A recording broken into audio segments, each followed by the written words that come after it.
কি দিনকাল পড়লো রে বাবা, বাপের জন্মে শীতকালে এত বৃষ্টি দেখিনি। মনে হয় মেঘটা যেন ফুটো হয়ে গেছে। কে, বাবলু এলি নাকি? হ্যাঁ বুড়িমা, তা তুমি শীতের বৃষ্টিতে বাইরে বসে আছো কেন? কি আর করবো বল, তাই শীতে বৃষ্টি হচ্ছে কেন বলতো? কি করে বলি বলো তো, প্রাকৃতিক দুর্যোগ কি কেউ আর আটকাতে পারে? বলছি বাবা, বাঁশ বাগানের পাশে আমার ওই জল জমিটা বিক্রি করে দেব ভাবছি। দেখিস তো কেউ কেনে কিনা। আচ্ছা, বলে দেখবো। তুমি কি দেখতে পাচ্ছ না বৃষ্টি হচ্ছে? এই শীতের বৃষ্টিতে ভিজে গেলে ঠান্ডা লেগে জ্বর হয়। যা যা, তুই বাড়িতে যা, তোর বউ আবার রেগে যাচ্ছে। ও মনি বুড়িমা, চা বানাবো, তুমি কি চা খাবে? তাহলে তোমার জন্য চা বানাবো। না না, আমার জন্য অত কষ্ট করে বানাতে হবে না বাপু, তোর সাথে আমার কথা বলতে ইচ্ছে করে না। তুমি দেখলে মণিপুরি একদম সহ্য করে না আমাকে। বাদ দাও না, বয়স হয়েছে, কখন কি মনে হয়। তুমি বুড়িমার জন্য চা বানাও, ঠিক খাবে। আচ্ছা, মণিপুরি তো আমার কেউ হয় না, পাশাপাশি থাকি, একাই থাকি, কেন যে আমার সাথে এরকম ব্যবহার করে জানি না বাপু। কি অবস্থা, বৃষ্টির জোরে এবছর আর ধানই ফলবে না, সব চারা গাছ পচে যাবে। কি করে সারা বছর চলবে জানি না, বউ বাচ্চাকে কি খেতে দেবো? আরে টোটন দাজে, তা এখানে বৃষ্টিতে কি করছো? ধান ক্ষেতের অবস্থা দেখো বাবলু, এবছর একটা ধানও ফলবে না। ফসল তার মুখে, ধান গাছ যদি জলে ডুবে যায় কি হবে? গ্রামে এবছর খাবারের হাহাকার পড়ে যাবে। শীতকালে এত বৃষ্টি আমি আমার জীবনে দেখিনি গো। তা তুমি কোথায় চললে এই বৃষ্টিতে? বাড়িতে কিছু বাজার নেই, ভাবলাম একটু বাজার করে নিয়ে আসি। যাবার পথে তোমাকে দেখলাম, তাই দাঁড়িয়ে গেলাম। তাহলে চলো, আমিও তোমার সাথে বাজারে যাই, আমারও কিছু কেনাকাটা আছে।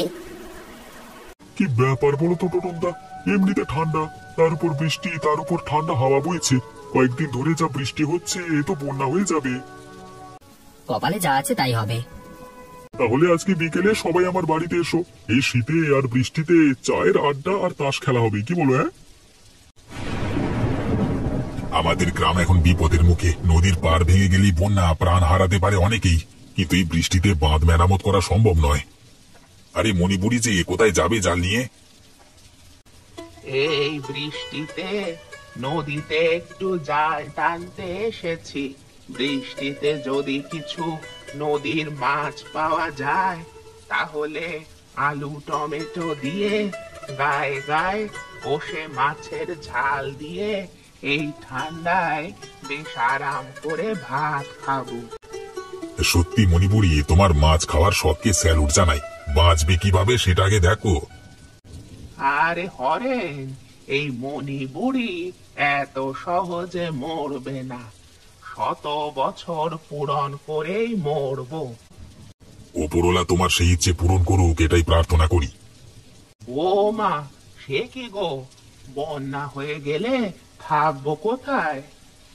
সেটাই তো বলছি, মাছ না ধরে এখন পটলা পুটলি বেঁধে উঁচু বাড়ি যাদের আছে সেখানে যেতে হবে।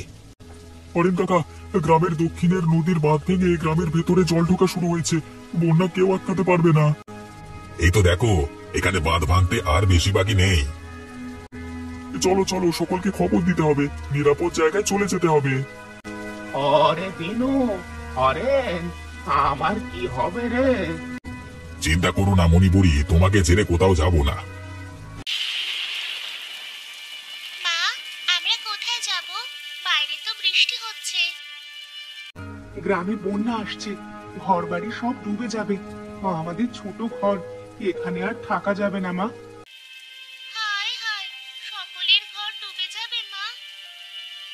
নদীর বন্যার জল গ্রামে ঢুকলে ছোট ছোট ঘরগুলো সব ডুবে যাবে। তাহলে আমরা কোথায় থাকবো? জানি না, দেখি তোর বাবা কোথায় নিয়ে যায়। এই তো বাবা এসে গেছে। কি গো, তোমার গোছগাছ হয়ে গেছে? হ্যাঁ, আমার মোটামুটি সব হয়ে গেছে। শীতের দিনে বন্যা হচ্ছে, ভাবো প্রকৃতির কি খেলা। বাবা, আমরা কোথায় গ্রামের পশ্চিম দিকে একটা দোতলা স্কুল আছে, পঞ্চায়েত বলেছে ওখানে কিছু গ্রামবাসীদের থাকবার নির্দেশ দিয়েছেন। বন্যা কেন হয় বাবা? অতিরিক্ত বৃষ্টির আর নিম্নচাপের জন্য নদী উত্তাল থাকে, নদীর বাঁধ ভেঙে জল ঢুকে যায়, তাই বন্যা হয়। মা বলেছে আমাদের ঘর নাকি জলে ডুবে যাবে। মা ঠিকই বলেছে, ছোট ছোট ঘর পুরোটা না হলেও অনেকটাই জলে ডুবে যাবে। তাহলে কুকুর, বিড়াল, গরু এদের কি হবে? যে যার মতো নিরাপদ স্থান খুঁজে নেবে। চলো চলো, দেরি করা যাবে না। চলো, তুমি একটা পুটুলি নাও। বাবা ঠান্ডা লাগছে? খুব শীত পড়েছে, জমিয়ে ঠান্ডা পড়েছে, কাশি হচ্ছে। শীতের সময় বৃষ্টি আমি কোনোদিন দেখিনি বাবা।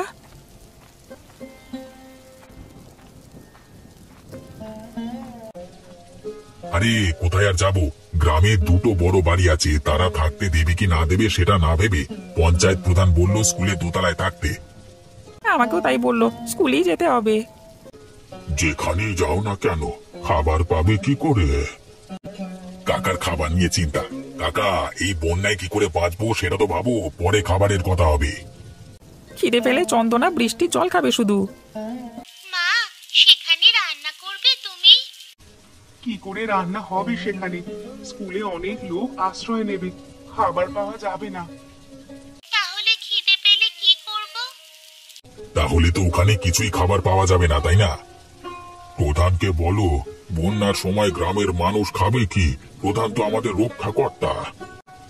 এই দুর্যোগের দিনে কেউ কারণ নয় কাকা, নিজের প্রাণ নিজেদেরকেই রক্ষা করতে হবে।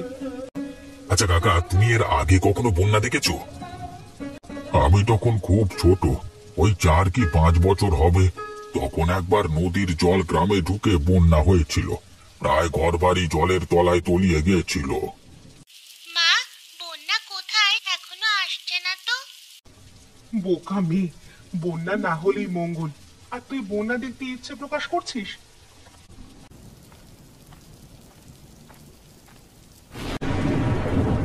হায় হায় হায়, নদীর বাঁধ ভেঙে গ্রামে জল ঢুকে পড়েছে, বন্যা অনিবার্য।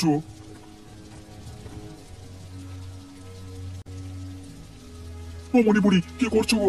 বন্যা আসছে বুড়িমা, পালাও পালাও। বল দিনু, কি হয়েছে?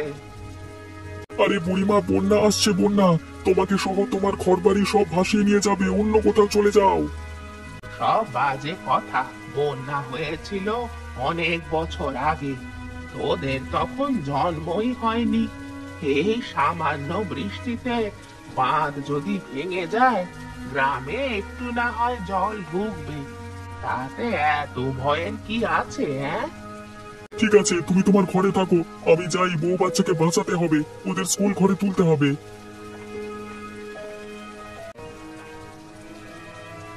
সত্যি কি তাহলে বন্যা আসবে? সকলের ঘর বাড়ি যদি ডুবে যায় কি হবে তখন? রান্নাটা তাড়াতাড়ি করে নি, তারপর যা হবার হবে, দেখা যাবে।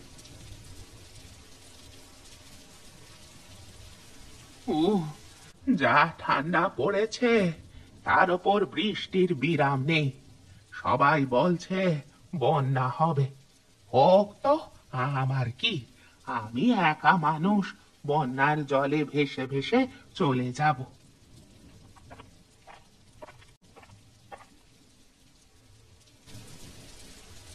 বুড়িমা, ও বুড়িমা, বুড়িমা। কে রে, এই ঠান্ডায় ডাকিস? বুড়িমা, আমি কণিকা, একটু দরজা খোলো। কি হয়েছে তা কি তোর? তোমার নাতি এখনো ফেরেনি, বাইরে খুব বৃষ্টি হচ্ছে, নদীর বাঁধ পুরো ভেঙে গেছে, বন্যার জল ঢুকতে শুরু করেছে। আরে, এত উতলা হওয়ার কিছুই নেই। বাবলু তো আর ছোট বাচ্চা নয় যে তাকে ভাসিয়ে নিয়ে চলে যাবে। আমার খুব ভয় করছে। এই দুর্যোগের দিনে ওকে বেরোতে বারণ করেছিলাম, আমার বড্ড চিন্তা হচ্ছে। তুই ঘরে যা, বাবলু ঠিক চলে আসবে।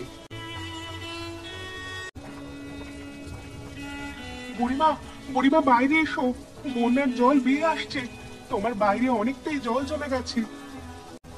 এ কি রে, কই কই দেখি তো। আরে আরে তাই তো, নদীর বাঁধ ভেঙে জল তো একেবারে পুরো গ্রামে ঢুকে পড়েছে।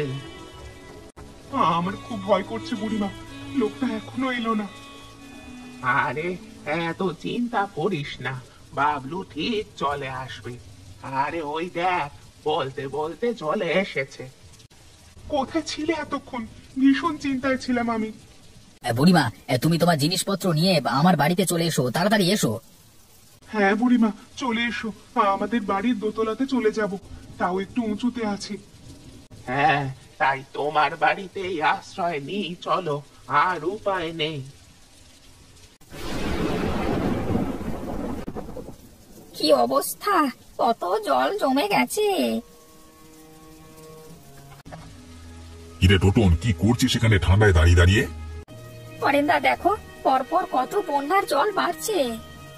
হ্যাঁ, কি যে হবে, কত বাড়িঘর ডুবে যাবে, হাহাকার পড়ে যাবে, চাষের ফসল সব শেষ। কি গো, তোমরা এখানে কি করছো অন্ধকারে? কয়েকটা মোমবাতি এনেছিলাম, এখানে তোমরা বসে গল্প করো। টোটন, দেখ দেখ বউ কাকে বলে, কখন কোনটা করতে হবে বউ ছাড়া কেউই পারবে না। কতবার বলেছি বিয়ে কর বিয়ে কর, শুনলি না তো আমার কথা। হ্যাঁ হ্যাঁ টোটন ভাই, এবার একটা বিয়ে করো, অনেক বয়স হয়ে গেল। এই দাঁড়াও টোটন দা, একটা ভালো মেয়ে আছে, বিয়ে করবে? কার কথা বলছো? আরে আমাদের পাড়ায় সুলেখা দি আছে না? কে সুলেখা? আরে তোমাদের পরিচিতি, নিত্যানন্দ দাস স্ত্রী। ও হ্যাঁ হ্যাঁ। সুলেখার পিস্তুত বোন মলিনা আছে, দেখতে ভালো, পড়াশোনাও আছে মোটামুটি, টোটনদার সাথে বেশ মানাবে কিন্তু। ঠিক বলেছো, তাহলে কথা বলো তুমি। জানোই তো বাবা অসুস্থ, এই অবস্থায় বিয়ে করাটা ঠিক হবে না। তুমি থামো তো, কাকার সেবা করবে মেনকা, খুব ভালো মেয়ে। বাপরে, কত জল বেড়ে গেছে দেখো, আমাদের ঘরে জল ঢুকে একাকার হয়ে গেছে। শুধু তোমাদের, সকলের ঘর ডুবে গেছে গো। তোমরা গল্প করো, আমি চন্দনাকে একটু মুড়ি খেতে দিই, তোমাদের জন্যও আনছি।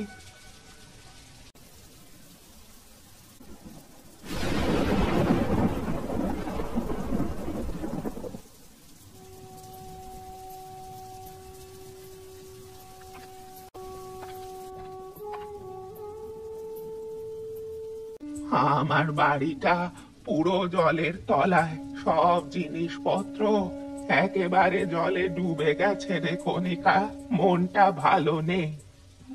কি আর করবে বলো, প্রাকৃতিক দুর্যোগের কাছে কারোর হাত নেই।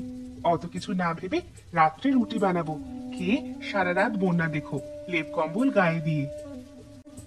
শেষমেশ তোর হাতে খাবার খেতেই হচ্ছে। আমার উপর তোমার এত রাগ কেন? এখনো পর্যন্ত নাতি নাতনির মুখটাই দেখলাম না, রাগ হবে না? হবে হবে, অপেক্ষা করো। কি খবর বুড়িমা, কিরকম বন্যা উপভোগ করছো? আর উপভোগ, পুরো ঘরটাই ডুবে গেছে, দেখেছিস? আমাদের একতলা প্রায় ডুবে গেছে, সিঁড়ির ওপর পর্যন্ত জল। গ্রামের কত ছোট ছোট বাচ্চা ছেলেমেয়েরা যে কিভাবে আছে। বেশিরভাগ জন স্কুলেই আশ্রয় নিয়েছে। গল্প করো, আমি আঁচটা জ্বালিয়ে রুটি আলু ভাজা বানিয়ে নিই।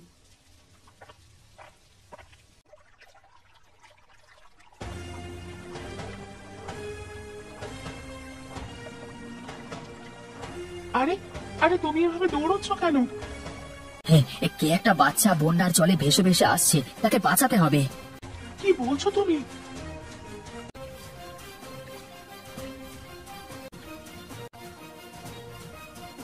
তুমি হরেন্দার মেয়ে না? হ্যাঁ কাকু, তুই এভাবে ভেসে এলি কি করে? আমি সকালে বন্যা দেখতে একটু জলে নেমেছিলাম, ঢেউ এসে আমাকে ভাসিয়ে নিয়ে গেল। তুই এভাবে জলে নেমে গিয়েছিলিস কেন? জানিস না বন্যা হয়েছে? কাকিমা, আমি জলে নামিনি, একটুখানি জলে হাত দিয়েছিলাম, পা ফসকে জলে পড়ে গেছি। আরে তোর বাবা মা তোকে জলে নামতে দিল কেন? লক্ষ্য রাখতে পারে না? মা বকা দেবে বলে আমি লুকিয়ে লুকিয়ে নেমেছিলাম। এটা তুই একদম ঠিক করিসনি, বন্যার কত জল দেখতে পাস না? পুরো ঘর বাড়ি ডুবে গেছে। কাকু না থাকলে কি হতো বলতো? কিন্তু কণিকা, হরেন্দার মেয়ে যে আমাদের কাছে আছে ওরা জানবে কি করে? ওরা তো খুব চিন্তা করবে। চন্দনা সুস্থ, এটাই যথেষ্ট। পরে দেখা যাবে। চন্দনা, চন্দনা, তুই কোথায় আছিস? তোকে যে দেখতে পাচ্ছি না। শুনছো, চন্দনাকে খুঁজে পাচ্ছি না। তুমি কোথাও দেখেছো? ও তো সকাল সকাল ঘুম থেকে উঠে বারান্দা দিয়ে বন্যার জল দেখছিল। কিছুক্ষণ আগেও তো এখানেই ছিল। কোথাও দেখতে পাচ্ছি না। তুমি একটু দেখো না গো। চন্দনা, এই চন্দনা, তুমি কোথায়? এই চন্দনা, তুই কোথায়? তোকে দেখতে পাচ্ছি না কেন? হরেন্দা, তোমার মেয়েকে তো কোথাও দেখতে পেলাম না। সিঁড়ি দিয়ে নেমে আবার জলে নেমে যায়নি তো? চন্দনা, এই চন্দনা। এই চন্দনা যদি জলেও নামে তাহলে কিন্তু সাঁতার জানে, সাঁতার কেটে আবার ফিরে আসতে পারতো। তাছাড়া এই ঠান্ডায় জলে নামবার সাহস পাবে না। সাঁতার জানলেও হরেন্দা, জলের স্রোত আছে ভালোই। স্রোতের টানে এদিক সেদিক চলে যাওয়ার সম্ভাবনা থাকে। স্রোতটা কিন্তু এই দিকেই যাচ্ছে, দেখ। চল তো ওই দিকটা একটু গিয়ে দেখি। একে তো কনকনে শীত, তার উপর এক গলা জলে থাকা। চলো চলো ওই দিকটা দেখি।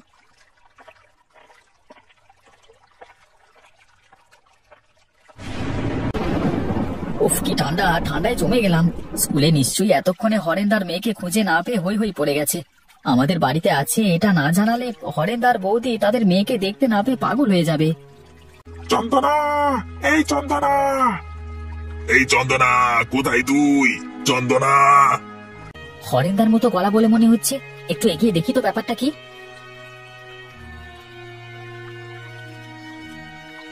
হরেন্দা, ওই দেখো চন্দনার চাদর। হ্যাঁ, এটা তো আমার মেয়ের চাদর। তাহলে চন্দনা এইদিকে এসেছে স্রোতের টানে। সেটাই হবে, কোনো সন্দেহ নেই। আমি সকালে এই চাদরটা চন্দনার গায়ে দেখেছিলাম।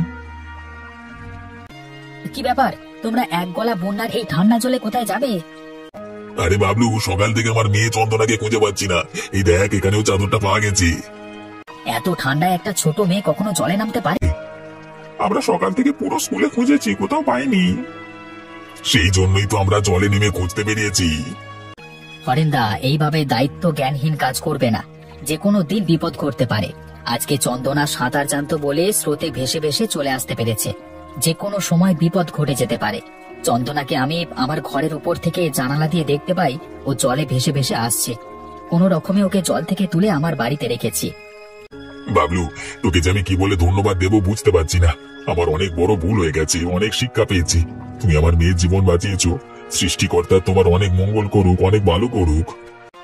ঠিক আছে হরেন্দা, টোটন, তোমরা তাহলে স্কুলে ফিরে যাও।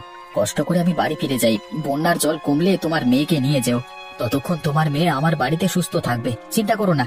আর বৌদিকে বলবে টেনশন না করতে। হ্যাঁ, আমাদের কাছে ঠিক থাকবে তোমার মেয়ে। হ্যাঁ, সেটাই ভালো। চন্দনাকে এই এক গলা জলে কি করে নিয়ে যাবো? তার থেকে বাবলু তার বাড়িতে আছে, সেটাই নিরাপদ। বৌদি আছে, চিন্তা নেই তো। চলো চলো চলো।